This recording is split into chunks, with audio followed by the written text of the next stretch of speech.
কিছু কিছু তিক্ত বিষয় আসলে মাঝে মধ্যে মেনে নিতে হয়। যেমন আমি এর আগে কখনোই আমার খালাতো বোনকে ছাড়া রাইফেলস স্কয়ারে আসিনি। কারণ আমার ওকে ছাড়া আসলে আসার কোনো প্রয়োজন হয়নি। তো আমি আজকে একা একাই গিয়েছিলাম রাইফেলস স্কয়ারে। আমার বোনকে আসলে আমি অনেক বেশি মিস করছিলাম। কারণ আমি আর ও সবসময় এখানে আসতাম। তো একা একা যেতে হবে এটা আসলে আমার খারাপ লাগছিল। বাট কিছু করার নেই, যেতে তো হবেই। তো কিছু মেকআপ আইটেম আসলে কেনার জন্য আমি গিয়েছিলাম ফকালুরের আউটলেটে।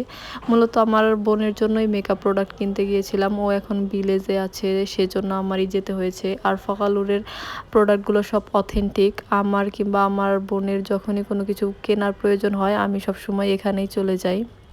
তো তারপর আমার সুইট কর্ন খেতে ইচ্ছা করছিল। তো আমি একা একাই একটা সুইট কর্ন নিয়েছিলাম। দেন বাসার উদ্দেশ্যে রওনা দিয়েছিলাম।